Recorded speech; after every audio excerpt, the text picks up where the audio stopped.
Dylan and Alexis, who had been married for the past 5 years, were traveling from Atlanta to Chicago to attend Dylan's elder brother's anniversary. While the two of them are young, ambitious, and independent, there could be no denying that they had an awkwardness between them. Music blared from the stereo in their car, but the silence between them was palpable. Can you change the track or switch the damn thing off?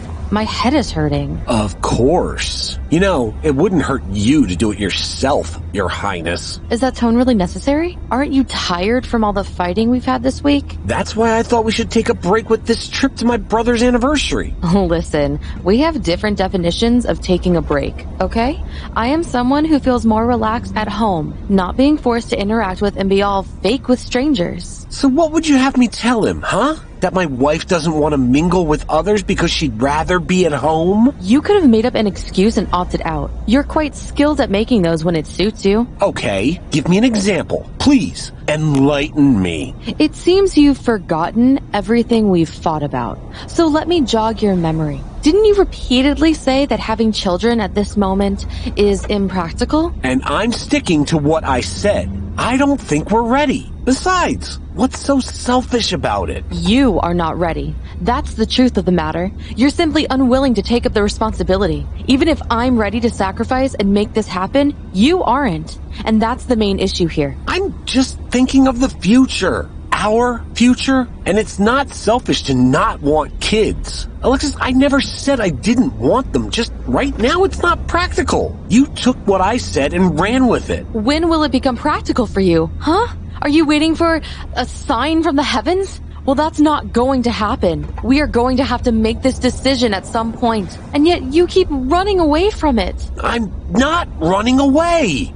I'm just thinking rationally. Think for yourself. You are used to having a relaxed weekend at home, right? Do you think you can do that after having a child? Staying up all night to feed him or her? Caring for the baby all day? You think you can do all of this while working a full-time job? I can manage. Why are you putting this on me when you're the one who has the problem with it? You say that now, but that's because there's no baby in the picture. I can see the problems it would create for you and us. I know how you are when you have so many things on your plate. You can barely manage. Can you at least see that this just isn't the right time? You make it sound like I'd be the only parent here. When the late night feedings come, we'd share the load. We're not living in the 1900s where I stay home and wait for you to come home. We both work from home and could handle a child. It seems you don't trust that I'd be able to be a good mother.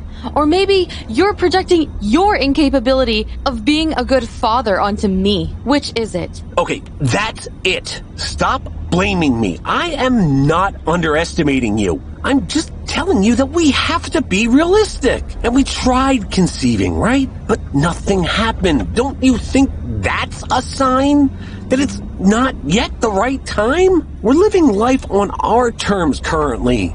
Just the two of us. When we feel like taking a trip, we do. Like right now. And you like your work, and so do I. When a child comes... When a child comes what? We'd adjust and make do. That's it.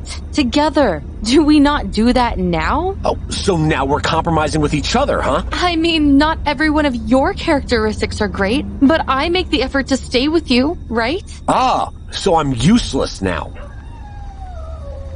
Where'd those sounds come from? That was just a dog and a few crickets. Forget about that. Are you telling me that you're staying with me out of obligation? Dylan, you're making too much out of that statement. Just try to see where I'm coming from. I need something more, something bigger than just the two of us. Like you said, we're independent, make a decent living. If this isn't the time to do it, when is it? We're going in circles. The time is right for you, not for me, Lex. And soon you'll see that it's not right for you either. You're saying all this because that you see our friends are having children, but it doesn't mean that we have to. If you saw them jumping off a building, would you do it too? Wow. Why don't you just admit that you hate kids? You hate kids! It's nothing else. Everything else is just an excuse. Just admit it, for God's sake. What the hell? That's bullshit. I don't hate kids. You hate kids. And you are... Watch out! Stop! Stop! Stop! Shit! What the hell was that? Lex, can you go check what that was? Dylan, it's a young boy. What? But I hit the brakes. I know that I slowed down just in time. How many times have I told you to drive slower? But of course you don't listen. Seriously? This is not the time to lecture me on my driving. I'm telling you, I slammed on the brakes. So you're saying the boy just fell by himself? Alexis, do you not trust me when I say I slowed down in time? You have to believe me. Okay, calm down. Let's not panic. First, let's check if he's hurt. Oh, thank God. He's breathing. Get up. Please get up. Get up. Please, can you hear me? Look! There's a big wound on his neck. It seems like someone tried to strangle him. I told you that I slowed down in time, but just in case, could you check and see if he has any other marks on his body? Speak softly, Dylan. This place gives me the creeps. He looks okay, right? So let's leave. He's breathing, right? So let's go before someone else comes. Are you crazy, Lex? His breathing is very weak. We can't just leave him here.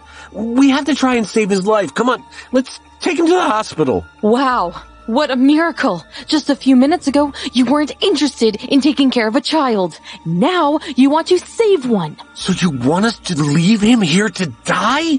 Us talking about having a child has nothing to do with trying to save this young boy, Alexis. Dylan, this is not about us. We don't know whose kid this is, or how he managed to come in front of our vehicle. We don't know anything. And we're already behind schedule in getting to Chicago for your brother's anniversary. This will just delay us even more. Now you want to go. My brother will understand if we're delayed a bit. We have to get him to a hospital and then we can leave from there. Where's your humanity, Alexis? Okay, alright, fine.